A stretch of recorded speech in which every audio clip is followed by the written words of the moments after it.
Hello കൂട്ടുകാരെ! പത്രമാറ്റ് സീരിയലിലെ പുതുപുത്തൻ വിശേഷത്തിലേക്ക് എല്ലാ കൂട്ടുകാർക്കും സ്വാഗതം. അങ്ങനെ ആദ്യം തന്നെ കാണിക്കുന്നത് നമ്മുടെ അഭിയാണ് ട്ടോ. അഭി നല്ല ഉറക്കത്തിലായിരിക്കും. ആ സമയത്താണ് അനന്തപത്മനാഭൻ എഴുന്നേറ്റ് കരഞ്ഞോണ്ടിരുന്നിട്ട് നവ്യയാണെങ്കിലും അങ്ങോട്ടേക്ക് വരുന്നുണ്ട്. നവ്യയാണെങ്കിലും മനസ്സിൽ ചിന്തിക്കുന്നുണ്ട്. അവന്റെ ഒരു ഉറക്കം കണ്ടില്ലേ? ഇന്നലെ രാത്രി ഞാൻ ഒരുപാട് കണ്ണടച്ചില്ല. എന്നിട്ട് അവൻ സുഖമായിട്ട് കിടന്ന് ഉറങ്ങുകയാണ് എന്നൊക്കെ ചിന്തിച്ചുകൊണ്ട് തന്നെ നവ്യയാണെങ്കിലും അനന്തപത്മനാഭനെ അഭിയുടെ മേത്തേക്ക് ഇങ്ങനെ കിടത്തുകയാണ് ട്ടോ. അച്ഛന്റെ കുഞ്ഞാവ അച്ഛന്റെ കൂടെ കിടന്ന് അച്ഛനെ കെട്ടിപ്പിടിച്ച് കിടന്നു എന്നൊക്കെ പറഞ്ഞുകൊണ്ട് തന്നെ കുഞ്ഞിനെ അവിടെ കിടത്തിയിട്ട് നവ്യ അങ്ങോട്ടേക്ക് മാറുകയാണ്. ആ സമയത്ത് തന്നെ നമ്മുടെ അനന്തപത്മനാഭനാണെങ്കിലും അഭിയുടെ മേത്തേക്ക് മൂത്രമൊഴിക്കുന്നുണ്ട് കേട്ടോ. ആ ഒരു നനവ് തട്ടുമ്പോഴേക്കും അഭി ചാടി എഴുന്നേൽക്കുന്നുണ്ട്. "ശ്ശി! എന്ത് പണിയാ നവ്യ നീ കാണിച്ചത്? കുഞ്ഞിനെ എന്തിനാ എന്റെ മേത്ത് കിടത്തിയത്?" എന്നിങ്ങനെ ചോദിക്കുകയാണ്. എന്നിട്ട് അഭി നവ്യയോട് ദേഷ്യപ്പെട്ട് പറയുന്നുണ്ട്. "എന്തിനാ നവ്യ നീ ഇങ്ങനെ ചെയ്യുന്നത്? അവൻ പിന്നെയും എന്റെ മേത്ത് മൂത്രം ഒഴിച്ചു" എന്നൊക്കെ ഇങ്ങനെ പറയുകയാണ്.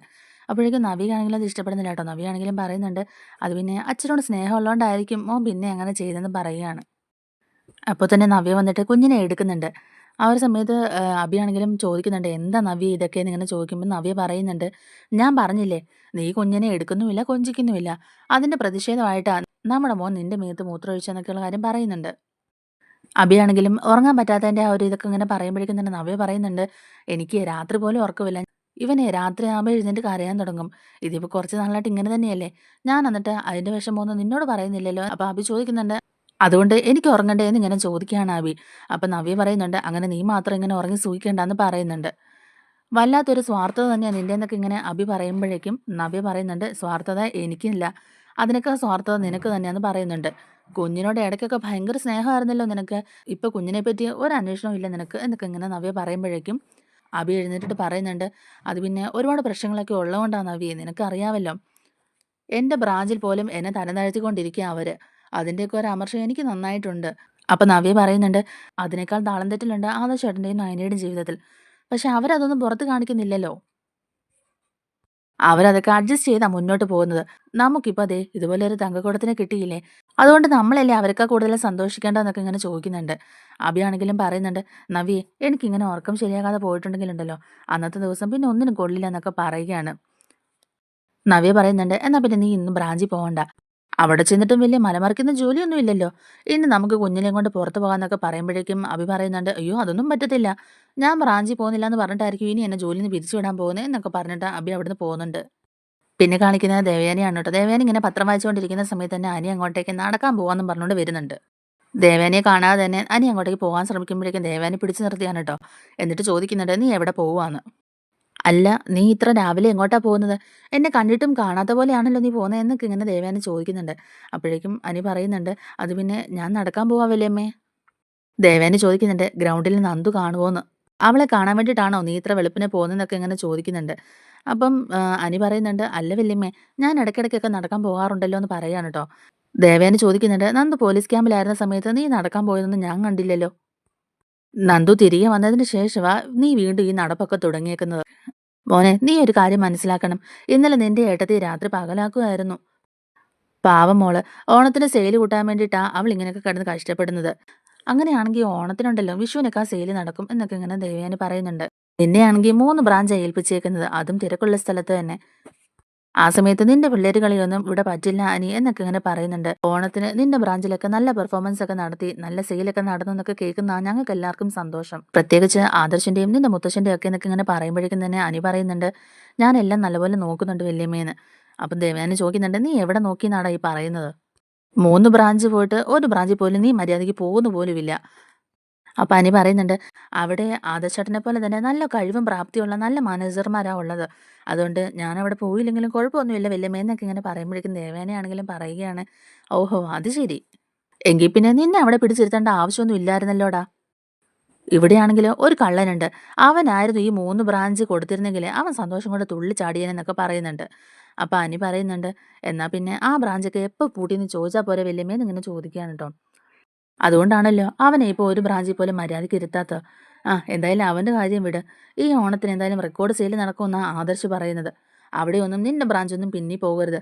നിന്റെ ബ്രാഞ്ചിലും നല്ലപോലെ സെയിൽ നടക്കണം എന്നൊക്കെ ഇങ്ങനെ പറയുന്നുണ്ട് കേട്ടോ ആ ദേവയാനി. "ശരി വല്യമ്മേ, ഞാൻ എന്തായാലും നോക്കിക്കോളാം" എന്നൊക്കെ അനി പറഞ്ഞിട്ട് പോകാൻ തുടങ്ങുമ്പോഴേക്കും തന്നെ ദേവയാനി പിന്നെയും പറയുന്നുണ്ട്, "എടാ നോക്കുന്നത് ജ്വല്ലറി ആയിരിക്കണം, അല്ലാതെ നന്ദൂനി ആകരുത്" എന്നൊക്കെ ഇങ്ങനെ പറയുകയാണ്.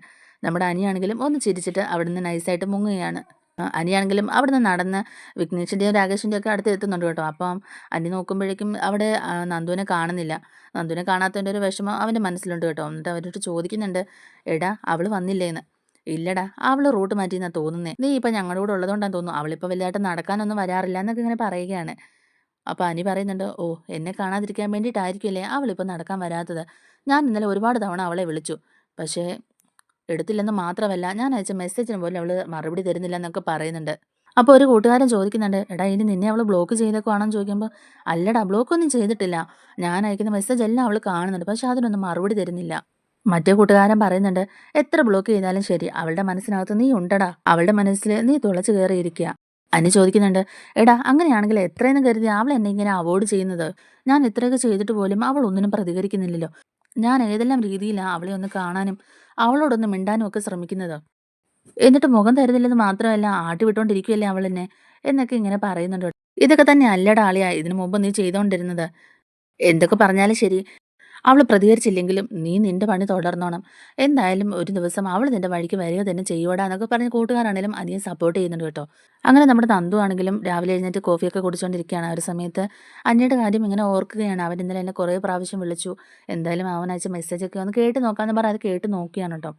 ആ ഒരു സമയത്ത് തന്നെ ഫോണെടുത്ത് നോക്കുമ്പോഴേക്കും അനിയുടെ 60 മിസ് കോൾ ഉണ്ടായിരുന്നു. എന്നിട്ട് നന്ദു ആണെങ്കിലും അനി അയച്ച മെസ്സേജൊക്കെ ഇങ്ങനെ കേട്ടോണ്ടിരിക്കുകയാണ്. അവര് സ്നേഹിക്കാനിടയായ ആ ചില നിമിഷങ്ങളൊക്കെ ഉണ്ടല്ലോ, അതൊക്കെ ഇങ്ങനെ ഓർത്തോണ്ടിരിക്കുകയാണ്. എത്രയൊക്കെ ഒഴിഞ്ഞു മാറാൻ ശ്രമിച്ചാലും അനിയെ ഒരിക്കലും മനസ്സിൽ നിന്ന് കളയാൻ പറ്റുന്നില്ലല്ലോ ദൈവമേ എന്നൊക്കെ ഇങ്ങനെ ഓർത്ത് വിഷമിക്കുകയും ചെയ്യുന്നുണ്ട് കേട്ടോ. പിന്നെ കാണിക്കുന്നത് നമ്മുടെ ചന്തുമോളെയാണ്. അതായത് ചന്തുമോളെ നയന ഇങ്ങനെ റെഡിയാക്കിക്കൊണ്ടിരിക്കുകയാണ്. ആ സമയത്ത് ആദർശം അവരോടൊപ്പം ഉണ്ട്. എന്നിട്ട് നയനയാണെങ്കിലും ചന്തുമോളോട് പറയുന്നുണ്ട്, മോളച്ഛൻ്റെ ഓഫീസ് കണ്ടിട്ടില്ലല്ലോ, ഇന്ന് നമുക്ക് അവിടെ എല്ലാം പോയി ഒന്ന് ചുറ്റിക്കറങ്ങാന്നൊക്കെ പറയുകയാണ്. ആദർശാണെങ്കിലും പറയുന്നുണ്ട്, ഉച്ചവരെ ഒന്ന് ഓഫീസിൽ പോയാൽ മതി. അത് കഴിഞ്ഞിട്ട് നമുക്ക് മോളെ കൊണ്ട് പുറത്തൊക്കെ ഒന്ന് പോയി കറങ്ങാന്നൊക്കെ. അങ്ങനെ അതൊക്കെ പറഞ്ഞിട്ട് അവരാണെങ്കിലും ചന്തുമോളെ ഇങ്ങനെ സന്തോഷിപ്പിച്ചുകൊണ്ടിരിക്കുകയാണ് കേട്ടോ. ഓണത്തിന് എന്തായാലും പുതിയ ഉടുപ്പൊക്കെ എടുക്കണം എന്നൊക്കെ ഇങ്ങനെ പറഞ്ഞുകൊണ്ട് തന്നെ അവരങ്ങോട്ടേക്ക് പോവുകയാണ് കേട്ടോ. ആ ഒരു സമയത്ത് അഭിയാണെങ്കിലും താഴെ ഹോളിൽ ഇരുന്ന് ഫോണിൽ നോക്കിക്കൊണ്ടിരിക്കുകയായിരിക്കും. അപ്പോഴാണ് അങ്ങോട്ടേക്ക് നമ്മുടെ നയനയും ചന്തുമോളും ഇറങ്ങി വരുന്നത്. ആ ഒരു സമയത്ത് ഇവരെ കണ്ടോണ്ട് തന്നെ അഭി അവിടുന്ന് പോകാൻ ശ്രമിക്കുമ്പോഴേക്കും നയന പിടിച്ചു നിർത്തുന്നുണ്ട്. ചന്തുമോളെ ഇപ്പം ആദർശേട്ടൻ്റെ കുഞ്ഞാ. പക്ഷേ സത്യങ്ങളൊക്കെ നിനക്കും അറിയാമല്ലോ. പിന്നെ എന്തിനാ നീ മോളെ കാണുമ്പോൾ മുഖം തിരിച്ചു പോകുന്നതെന്ന് ഇങ്ങനെ ചോദിക്കുന്നുണ്ട്. ആരും കാണാതെയെങ്കിലും മോളെ സ്നേഹിക്കാവല്ലോ നിനക്ക്. ഒന്നെടുത്ത് ഒന്ന് മടിയിലിരുത്തി കൊഞ്ചിക്കുകയൊക്കെ ചെയ്യാം. ഇതൊന്നും നീ ചെയ്യുന്നില്ലല്ലോ എന്നൊക്കെ ഇങ്ങനെ ചോദിക്കുമ്പോഴേക്കും അഭി പറയുന്നു, ഇതൊക്കെ ഏട്ടത്തിക്ക് അറിയാവുന്ന കാര്യമില്ല ഏട്ടത്തി. അവ്യക്ക് ഒട്ടും ഇഷ്ടമില്ലാത്ത കാര്യമാണ് ഏട്ടത്തി എന്നൊക്കെ പറയുന്നുണ്ട്. അപ്പൊ നയന ചോദിക്കുന്നുണ്ട്, മനസാക്ഷി എന്ന് പറയുന്ന സാധനം നിനക്ക് ഉണ്ടോടാ? കാര്യങ്ങളൊക്കെ ഞങ്ങൾ തുറന്നു പറയുന്നവരെ നിനക്ക് എന്തൊരു അഭിനയമായിരുന്നു. സത്യങ്ങളെല്ലാം മനസ്സിലാക്കിയതിന് ശേഷവും ഞങ്ങൾ മാറി നിന്ന് നിന്റെ പ്രവൃത്തിയൊക്കെ നോക്കിക്കൊണ്ടിരിക്കുകയായിരുന്നു. നീ എവിടെ വരെ പോകുന്നൊക്കെ ഉള്ളതെന്ന് അറിയാൻ വേണ്ടിയിട്ട്. എന്നിട്ട് പോലും ഒരു മനസാക്ഷിയോ ഒന്നുമില്ലാത്തൊരു രീതിക്കാണ് നീ ചന്തുമോളോട് പോലും പെരുമാറുന്നത്. അവസാനം ചാനലിൽ വരെ നീ വാർത്ത കൊടുത്തു ആദർശേട്ടനെ കുറ്റപ്പെടുത്തിക്കൊണ്ട്. ആദർശേട്ടനെ താറടിക്കാൻ വേണ്ടിയിട്ട്. അതുകൊണ്ടാണ് ഞങ്ങൾ നിന്നോട് എല്ലാ സത്യങ്ങളും വെളിപ്പെടുത്തിയതെന്നും പറയുകയാണ്. അഭി പറയുന്നുണ്ട്, അത് പിന്നെ അനാമിക എന്നോട് അങ്ങനെ പറഞ്ഞുകൊണ്ടാ ഏട്ടത്തി ഞാൻ അങ്ങനെ ചെയ്തതെന്ന് പറയുകയാണ് കേട്ടോ. ആയിക്കോട്ടെ. അവൾ അങ്ങനെ പറഞ്ഞാൽ നീ അത് ചെയ്യേണ്ട കാര്യമുണ്ടോ? നിനക്കതിനുള്ള മനസ്സുണ്ടാവോ? എന്നിങ്ങനെ ചോദിക്കുന്നുണ്ട്. ചാനലിലൂടെ വാർത്ത വന്ന ആദർശേട്ടൻ നാണം കേട്ട് കഴിഞ്ഞാൽ ഞങ്ങളൊക്കെ വെറുതെ ഇരിക്കുമെന്നാണോ നീ കരുതിയിരിക്കുന്നേ? എങ്കിൽ അതേ ചാനലുകാരെ കൊണ്ട് തന്നെ നടന്ന സംഭവങ്ങളൊക്കെ പറയിപ്പിക്കാനായിട്ട് ഞങ്ങൾക്ക് വലിയ പ്രയാസമൊന്നുമില്ല എന്നൊക്കെ ഇങ്ങനെ പറയുന്നുണ്ട്. അഭിയാണെങ്കിലും പറയുന്നുണ്ട്, സംഭവിച്ചതൊക്കെ സംഭവിച്ചു ഏട്ടത്തി. ഇനിയിപ്പം അതൊക്കെ പറഞ്ഞിട്ട് എന്താ കാര്യം? ഇനി അങ്ങനെയുള്ള തെറ്റൊന്നും എൻ്റെ ഭാഗത്തുനിന്ന് ഉണ്ടാവില്ല എന്നൊക്കെ പറയുകയാണ്. അപ്പം നയനയാണെങ്കിലും പറയുന്നുണ്ട്, നീ എന്തായാലും ഇപ്പം മോളെ ഒന്ന് എടുക്ക്. മോളോട് എന്നിട്ട് സ്നേഹത്തിൽ 2 വാക്ക് സംസാരിക്കുക എന്നൊക്കെ ഇങ്ങനെ പറയുന്നുണ്ട്. അഭിയാണെങ്കിലും നിവർത്തിയില്ലാതെ ചന്തുമോളെ എടുക്കുന്നുണ്ട് കേട്ടോ. ദേ എന്തെങ്കിലും പറഞ്ഞ് കുഞ്ഞിനെ വിഷമിപ്പിച്ചിട്ടുണ്ടെങ്കിൽ നീ അതിൻ്റെ ഇരട്ടി കരയേണ്ടി വരും എന്നൊക്കെ ഒരു താക്കീതും കൂടെ നൽകിയിട്ട് നയന അവിടുന്ന് പോകുന്നുണ്ട്. അപ്പോൾ ഇതെല്ലാം കേട്ടുകൊണ്ട് നമ്മുടെ ജലജയാണെങ്കിലും അങ്ങോട്ടേക്ക് വരികയാണ് കേട്ടോ. ജലജയ്ക്കാണെങ്കിൽ ഇത് കണ്ടിട്ട് വിശ്വസിക്കാൻ പോലും പറ്റുന്നില്ല. ജലജ അങ്ങോട്ടേക്ക് വന്നിട്ട് ചോദിക്കുന്നുണ്ട്, എടാ നീ എന്താടാ ഈ കാണിക്കുന്നേ? നിനക്ക് എന്താടാ പറ്റിയത്? നീ എന്തിനാ ഇവളെ എടുത്തോണ്ട് നടക്കുന്നതെന്നൊക്കെ ഇങ്ങനെ ചോദിക്കുന്നുണ്ട്. എന്തൊക്കെ പറഞ്ഞാലും എൻ്റെ ഏട്ടൻ്റെ കുഞ്ഞല്ലേ അമ്മേ എന്നിങ്ങനെ അഭി പറയുന്നുണ്ട്. ജലജ ചോദിക്കുന്നുണ്ട്, നിന്റെ ഏട്ടൻ്റെ കുഞ്ഞിനെ നീ എപ്പം മുതലാടാ സ്നേഹിക്കാൻ തുടങ്ങിയത്? അഭി പറയുന്നുണ്ട്, അമ്മ ഇതൊന്നും വലിയ കാര്യമാക്കണ്ട. തൽക്കാലം ആരോടും ഇത് പറയാനും നിൽക്കണ്ട. ഏട്ടൻ്റെ കുഞ്ഞിനെ ഞാൻ സ്നേഹിച്ചില്ലെങ്കിൽ മിക്കവാറും അവർ പിന്നെ എന്നെ തരം താഴ്ത്താൻ നോക്കും. അതുകൊണ്ട് ഇതൊക്കെ കണ്ടില്ല കേട്ടില്ല എന്ന് വിട്ടേരെ അമ്മ എന്നൊക്കെ പറഞ്ഞിട്ട് അഭിയാണെങ്കിലും ചന്തുമോളെ എടുത്തുകൊണ്ട് അവിടുന്ന് പോകുന്നുണ്ട്. ജലജയ്ക്കാണെങ്കിൽ ഇത് ഒട്ടും വിശ്വസിക്കാൻ പറ്റുന്നുണ്ടായിരുന്നില്ല. അഭിയിലെ ഈ മാറ്റം അത് ജലജയ്ക്ക് ഒട്ടും അംഗീകരിക്കാനും പറ്റുന്നുണ്ടായിരുന്നില്ല. ജലജ എന്നിട്ട് മനസ്സിൽ ചിന്തിക്കുന്നുണ്ട്, ഇതങ്ങനെ വിട്ടാൽ പറ്റില്ലല്ലോ. ഇവൻ ഇതെന്താ പറ്റിയെന്നുള്ളത് കണ്ടുപിടിച്ചാൽ പറ്റുള്ളൂ എന്നൊക്കെ ഇങ്ങനെ ചിന്തിക്കുന്നുണ്ട്. ആ സമയത്ത് തന്നെ അഭിയാണെങ്കിലും ചന്തുമോളെ എടുത്തുകൊണ്ട് അവരുടെ റൂമിലേക്ക് പോവുകയാണ് കേട്ടോ. എന്നിട്ട് അവിടെ ചെല്ലുമ്പോഴേക്കും നവ്യ ഉണ്ടോന്ന് ആദ്യം നോക്കുന്നുണ്ട്. ഓ ഭാഗ്യം, നവ്യ ഇവിടെയില്ല എന്നൊക്കെ പറഞ്ഞ് ആശ്വസിപ്പിച്ചുകൊണ്ട് തന്നെ ചന്തുമോളോട് പറയുന്നുണ്ട്. ദേ മോളെ നോക്കിക്കേ, വാവനെ നോക്കിക്കേ എന്നിങ്ങനെ പറയുന്നുണ്ട്. അപ്പൊ ചന്തുമോളാണെങ്കിലും കുഞ്ഞാവേ വാവേ എന്നൊക്കെ പറഞ്ഞിട്ട് കുഞ്ഞാവേനെ കളിപ്പിക്കുന്നൊക്കെ ഉണ്ട് കേട്ടോ. ആ സമയത്ത് നവ്യ ആണെങ്കിൽ വരാന്തയിൽ വന്നിരുന്നുകൊണ്ട് ഫോണിൽ നോക്കിക്കൊണ്ടിരിക്കുകയാണ്. അങ്ങോട്ടേക്ക് ജലജ എത്തുന്നുണ്ട്. നീ ഇവിടെ മൊബൈലിൽ നോക്കിക്കൊണ്ടിരുന്നോ? എന്റെ നവ്യേ, അവനുണ്ടല്ലോ ആബി, നിന്റെ ഭർത്താവ്, അവനും തുടങ്ങി ചന്തുമോളോട് സ്നേഹം എന്നിങ്ങനെ പറയുകയാണ്. ഇത് കേൾക്കുന്ന നവ്യ ആണെങ്കിലും പെട്ടെന്ന് ചാടി എഴുന്നേറ്റ് ഷോക്കായി നിൽക്കുകയാണ് കേട്ടോ. ജലജ പറയുന്നുണ്ട്, ദേ അവന് ഇപ്പൊ അവളെ കൊഞ്ചിച്ചോണ്ടിരിക്കുക. ഞാൻ അവനെ വിമർശിച്ചപ്പോഴേ അവൻ പറയുവാ അതവന്റെ ഏട്ടന്റെ കുട്ടിയല്ലേന്ന്. അപ്പൊ നവ്യ പറയുന്നുണ്ട്, അവന്റെ ഈ മാറ്റം ഉണ്ടല്ലോ അമ്മേ, അത് ഞാനും ശ്രദ്ധിക്കുന്നുണ്ട്. നേരത്തെ അവളുടെ മുഖത്തോട്ട് പോലും നോക്കില്ലായിരുന്നു, അത്രയ്ക്ക് വെറുപ്പായിരുന്നു അവളെ. ഇപ്പൊ അവന് ബ്രാഞ്ചിൽ വലിയ സ്ഥാനമൊന്നും കൊടുത്തിട്ടില്ലല്ലോ. അതുകൊണ്ട് അത് നഷ്ടപ്പെടും എന്നുള്ള പേടിയാ അവന്. അതുകൊണ്ട് ആദർശേട്ടനെ സോപ്പിടാൻ വേണ്ടിയിട്ടാ അവൻ ഇതൊക്കെ ചെയ്യുന്നതെന്നൊക്കെ ഇങ്ങനെ പറയുകയാണ്. അപ്പൊ ജലജ പറയുന്നുണ്ട്, അങ്ങനെ എന്തോ അവന്റെ മനസ്സിലുണ്ട്. അല്ലെങ്കിൽ ഒരു കാരണവശാലും അവൻ അങ്ങനെ ഒന്നും ചെയ്യില്ല എന്നൊക്കെ ഇങ്ങനെ പറയാണ്. അപ്പൊ നവ്യാണെങ്കിലും പറയുന്നുണ്ട്, അത് കണ്ടപ്പോ തന്നെ അമ്മയ്ക്ക് അവന്റെ കർണത്തടിക്കാമായിരുന്നല്ലോ. എന്നിട്ട് അമ്മ എന്താ അത് ചെയ്യാഞ്ഞെന്ന് ചോദിക്കുകയാണ്. ഈ വീട്ടിലുള്ള എല്ലാവരും ചന്തുമോളെന്ന് പറഞ്ഞാൽ അതിന്റെ പിന്നാലെയല്ലേ നടക്കുന്നത്. ഇനി അവനും കൂടി ആ വഴിക്ക് പോയിട്ടുണ്ടെങ്കിൽ അതെനിക്ക് സഹിക്കാൻ പറ്റില്ല അമ്മേ എന്നൊക്കെ ഇങ്ങനെ നമ്മുടെ നവ്യാണെങ്കിലും പറയുന്നുണ്ട്. ജലജ പറയുന്നുണ്ട്, അതുകൊണ്ടാ ഞാൻ അങ്ങനെ ഒരു കാഴ്ച കണ്ടപ്പോൾ ഓടി വന്ന് നിന്നോട് തന്നെ പറഞ്ഞത്. തിരുത്തേണ്ട സമയത്ത് ഭർത്താക്കന്മാരെ തിരുത്തണം.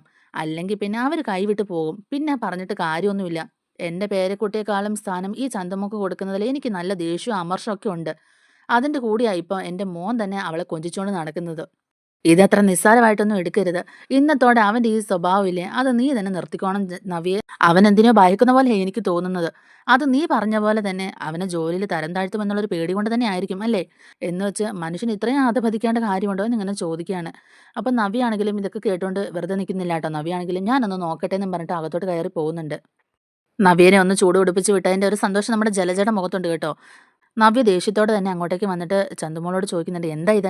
നിന്നോട് ഞാൻ പറഞ്ഞിട്ടില്ലേടി ഈ മുറിക്കകത്തോട്ട് കയറരുതെന്ന്. പിന്നെ നീ എന്തിനാടി ഇങ്ങോട്ടേക്ക് വന്നേ? ഇറങ്ങിപ്പോ, എൻ്റെ മുറിയിൽ നിന്ന് ഇറങ്ങിപ്പോടി എന്നൊക്കെ ഇങ്ങനെ പറയുന്നുണ്ട്.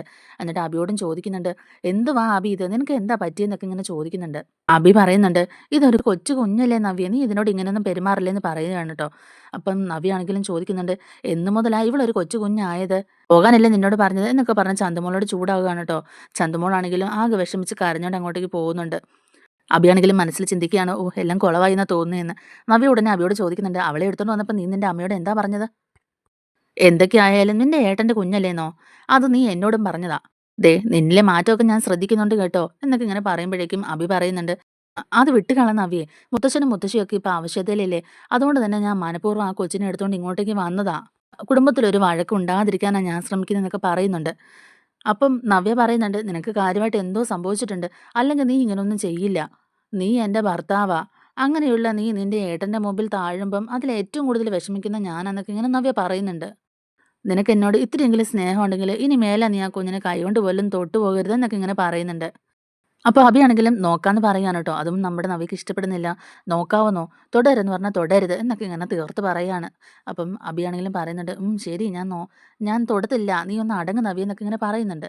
അങ്ങനെ അഭിയാണെങ്കിലും അനന്തപത്മനാഭനെ എടുക്കാനായിട്ട് പോകുമ്പോഴേക്കും തന്നെ നവ്യ തടയുകയാണ്. എന്നിട്ട് പറയുന്നുണ്ട്, വേണ്ട വേണ്ട, അവളെ തൊട്ട കൈ കൊണ്ടൊന്നും എൻ്റെ കുഞ്ഞിനെ എടുക്കണ്ട. നിന്റെ ഏട്ടനോടുള്ള വെറുപ്പ് എനിക്ക് അവളോടും ഉണ്ട് എന്നൊക്കെ പറഞ്ഞിട്ട് കുഞ്ഞിനെ എടുക്കാൻ സമ്മതിക്കുന്നില്ല കേട്ടോ. എന്നിട്ട് നവ്യ തന്നെ കുഞ്ഞിനെ എടുത്തിട്ട് അഭിയെ തള്ളി മാറ്റിയിട്ട് നിൽക്കുകയാണ് കേട്ടോ. പിന്നെ ആദർശാണെങ്കിലും അവിടെ എന്തോ വർക്കൊക്കെ ചെയ്തുകൊണ്ടിരിക്കുന്ന സമയത്തേക്ക് തന്നെ വിഷമിച്ച് വരുന്ന ചന്തുമോളെ കാണുകയാണ്. അങ്ങനെ ചന്തുമോൾ കരഞ്ഞുകൊണ്ട് ആദർശിന്റെ അടുത്ത് വരുന്നുണ്ട്. "എന്ത് പറ്റി മോളെ? എന്തിനാ മോള് കരയുന്നേ?" എന്നൊക്കെ ഇങ്ങനെ ആദർശ് ചോദിക്കുന്നുണ്ട്. അപ്പം നവ്യാണെങ്കിലും അങ്ങോട്ടേക്ക് വന്നിട്ട് ചോദിക്കുകയാണ്, "എന്താ ആദർശേട്ടാ? എന്തിനാ മോള് കരയുന്നേ?" എന്നൊക്കെ ഇങ്ങനെ ചോദിക്കുന്നുണ്ട്. ആ ഒരു സമയത്ത് തന്നെ നവ്യ അങ്ങോട്ടേക്ക് വന്നിട്ട് പറയുന്നുണ്ട്, "പറ്റിയതെന്താന്ന് ഞാൻ പറയാം. ഇവളെ എന്തിനാ അബിയുടെ കൊടുത്തു വിട്ടേന്നൊക്കെ ഉള്ളത് നയനയോട് ചോദിക്കുകയാണ്. എന്നിട്ട് നയനയോട് പറയുന്നുണ്ട്, "ദേ നിന്നോട് ഞാൻ പറഞ്ഞിട്ടുണ്ട് ഇവളെ എൻ്റെ റൂമിലോട്ട് ഇവളെ എൻ്റെ മുറിയിലോട്ട് പറഞ്ഞു വിടരുതെന്ന്. പിന്നെ നീ എന്തിനാ അങ്ങനെ ചെയ്തതെന്ന്" ചോദിക്കുകയാണ്. അപ്പോഴേക്കും നയന പറയുന്നുണ്ട്, "5 വയസ്സ് മാത്രം പ്രായമുള്ള പൊടിക്കുഞ്ഞാ ഇത്. ചേച്ചി ഇവളോട് മാത്രം ഇത്ര ദേഷ്യം കാണിക്കുന്നത് എന്തിനാന്നൊക്കെ ഇങ്ങനെ ചോദിക്കുന്നുണ്ട്." അപ്പോഴേക്കും നവ്യ പറയുകയാണ്, "എനിക്ക് അവളോടല്ല, അവളുടെ അച്ഛനോടാ ദേഷ്യം" എന്നിങ്ങനെ പറയാണ്. എന്നിട്ട് അതിനെ അബിയുടെ കയ്യിൽ കൊടുത്തു വിട്ടേക്കുന്നു. "എന്തിന്റെ കേടാടി നിനക്കെന്നൊക്കെ ഇങ്ങനെ ചോദിക്കുമ്പോഴേക്കും നയന പറയുന്നുണ്ട്, "ഞങ്ങൾക്കൊരു കേടുമില്ല. അവൻ കുഞ്ഞിനെ എടുത്തിട്ടുണ്ടെങ്കിൽ അത് എന്തുകൊണ്ടാ എടുത്തെന്നുള്ളത് അവൻ അറിയാന്നൊക്കെ ഇങ്ങനെ പറയുന്നു." അപ്പൊ നവ്യ ചോദിക്കുന്നുണ്ട്, "അങ്ങനെ അറിയാനൊന്നുമില്ല. ഒരാൾ വലിയ തെറ്റ് ചെയ്തിട്ടേ അബിയെ തരം താഴ്ത്തിക്കൊണ്ടിരിക്കുക ഇവിടെ. ഇനി അവൻ നോക്കുന്ന ബ്രാഞ്ചിൽ നിന്ന് അവനെ ഒഴിവാക്കുമെന്നുള്ള പേടിയാ അവന്. അതുകൊണ്ടാ നിങ്ങൾ പറയുന്നതൊക്കെ അവൻ കേൾക്കുന്നതെന്നൊക്കെ ഇങ്ങനെ നവ്യ പറയുന്നുണ്ട്. എന്നിങ്ങനെ അവൻ പറഞ്ഞു എന്നിങ്ങനെ ആദർശ് ചോദിക്കുമ്പോഴേക്കും നവ്യ പറയുന്നുണ്ട്, അത് അവൻ പറയേണ്ട കാര്യമില്ലല്ലോ, അത് തന്നെയല്ലേ സത്യം എന്നൊക്കെ ഇങ്ങനെ ചോദിക്കുന്നുണ്ട്. നയനയ്ക്കാണെങ്കിലും നല്ല ദേഷ്യം വരുന്നുണ്ട് കേട്ടോ. നയന പറയുന്നുണ്ട്, സത്യങ്ങൾ പറയാനാണെങ്കിലുണ്ടല്ലോ ചേച്ചി, കുറേ സത്യങ്ങൾ ചേച്ചി അറിയാനുണ്ട്. പിന്നെ അതൊന്നും ഞങ്ങളെ കൊണ്ട് പറയിപ്പിക്കാതിരിക്കുന്ന ആ ചേച്ചിക്ക് നല്ലതെന്നൊക്കെ ഇങ്ങനെ പറയുന്നുണ്ട്. അപ്പോഴേക്കും നവ്യാണെങ്കിലും ചോദിക്കുന്നുണ്ട്, എന്തെങ്കിലും പറയാനുണ്ടെങ്കിലേ അത് തുറന്ന് പറയണം. അല്ലാതെ ഇങ്ങനെ സംസാരിച്ച ആളെ ഒഴിവാക്കുകയല്ല ചെയ്യേണ്ടതെന്നൊക്കെ ഇങ്ങനെ നവ്യ പറയുന്നുണ്ട്. ആദർശനാണെങ്കിലും നല്ല ദേഷ്യം വരുന്നുണ്ട് കേട്ടോ. ഞാനും അബിയും കുഞ്ഞും ശാന്തമായിട്ടാണ് ജീവിക്കുന്നത്. അതിലിവിടെ പലർക്കും കള്ളികടിയൊക്കെ ഉണ്ട്. അതുകൊണ്ട് ഞങ്ങൾക്കിടയിൽ ഒരു വഴക്കുണ്ടാക്കാൻ വേണ്ടിയിട്ടാണ് ഇവളെ അബിയുടെ കയ്യിൽ കൊടുത്തു വിട്ടതെന്ന് പറയുകയാണ്. അപ്പോഴേക്കും നയന പറയുന്നുണ്ട്, ചേച്ചി ചേച്ചിയുടെ കാര്യം നോക്കി പോകാൻ നോക്ക്. ഈ വീടിന്റെ താളം തെറ്റാതിരിക്കാൻ ഞങ്ങൾ എന്തുമാത്രം ശ്രമിക്കുന്നുണ്ടെന്നുള്ളത് ചേച്ചിക്ക് അറിയില്ലെന്ന് പറയുകയാണ്. നവ്യ പറയുന്നുണ്ട്, പിന്നെ ശ്രമിക്കുന്നുണ്ട്. കുടുംബത്തിന്റെ താളം തെറ്റാതിരിക്കാൻ വേണ്ടിയിട്ട് ആരും ചെയ്യാത്ത പ്രവൃത്തി ഒരാൾ ചെയ്തു കഴിഞ്ഞു. പക്ഷെ അവിടെ നീ കൂടെ ഉള്ളതുകൊണ്ടാ അയാൾ രക്ഷപ്പെട്ടത്. എന്നിട്ട് അതിന്റെ ദേഷ്യം മുഴുവൻ അബിയോട് കാണിക്കുക ചെയ്യുന്നേ. എന്നുവെച്ച് ഈ വീട്ടിലെ തല്ലുകൊള്ളി അബി ആയിരുന്നല്ലോ. ഇപ്പൊ ആ പേര് എന്തായെന്ന് മാറിയെന്ന് വരുമ്പോഴേക്കും ഇല്ലാത്ത കുറ്റങ്ങളൊക്കെ അവന്റെ തലയിൽ കെട്ടിവെക്കാൻ മനഃപൂർവ്വം ശ്രമിക്കാന്നൊക്കെ പറയുകയാണ്. അതെന്തെങ്കിലും ആയിക്കോട്ടെ, ഒരു കാരണവശാലും ഇവൾ എന്റെ കുഞ്ഞിന്റെ കളിക്കൂട്ടുകാരി ആവരുത്. അതെനിക്ക് നിർബന്ധമുള്ള കാര്യമാണെന്ന് പറയുകയാണ്. എന്നൊക്കെ പറഞ്ഞിട്ട് തന്നെ ദേഷ്യത്തോടെ നവ്യ ആണെങ്കിലും അവിടുന്ന് പോകുന്നുണ്ട്. ആദർശനും നയനയ്ക്കും നല്ല ദേഷ്യമൊക്കെ ആവുന്നുണ്ട് കേട്ടോ. എന്നാലും നയന പറയുന്നുണ്ട്, ചേച്ചി തന്നെ നമ്മളെ കൊണ്ട് എല്ലാം പറയിപ്പിക്കുന്നാ തോന്നുന്നേന്ന്. അപ്പൊ ആദർശ് പറയുന്നുണ്ട്, ആയിക്കോട്ടെ, എന്നാലും അവളൊന്നും അറിയണ്ട. അവളുടെ കരച്ചിലും കൂടെ പിന്നെ നമ്മൾ കാണേണ്ടി വരും. അവളില്ലാത്ത പ്രശ്നങ്ങളൊക്കെ ഉണ്ടാക്കും. ഇനി നമ്മുടെ മുന്നിൽ അവൻ നെഞ്ചും വെച്ചൊന്നും സംസാരിക്കാൻ നിൽക്കില്ല. നിന്റെ ചേച്ചി പറയുന്നതൊക്കെ നമുക്ക് സഹിക്കാവുന്നതേ ഉള്ളൂ എന്നൊക്കെ ഇങ്ങനെ പറയുന്നുണ്ട്. അപ്പൊ നയനാണെങ്കിലും ചന്തുമോളെ ആശ്വസിപ്പിക്കുകയാണ് കേട്ടോ. പോട്ടെ മോളെ, സാരമില്ല, മോൾ ഇതൊന്നും കാര്യമാക്കണ്ടെന്നൊക്കെ പറയുന്നുണ്ട്. ആദർശാണെങ്കിലും ചന്തുമോളെ നെഞ്ചോട് ചേർത്തിട്ട് ആശ്വസിപ്പിക്കുകയൊക്കെ ചെയ്യുന്നുണ്ട്. ആ ഒരു ഭാഗം കാണിച്ചുകൊണ്ട് തന്നെ ഇന്നത്തെ എപ്പിസോഡ് ഇവിടെ പൂർണ്ണമാവുകയാണ്. നമ്മുടെ വീഡിയോ ഇഷ്ടമായിട്ടുണ്ടെങ്കിൽ ഒന്ന് ലൈക്ക് ചെയ്യണേ. അതുപോലെ തന്നെ ചാനൽ കൂടി ഒന്ന് സബ്സ്ക്രൈബ് ചെയ്ത് സപ്പോർട്ട്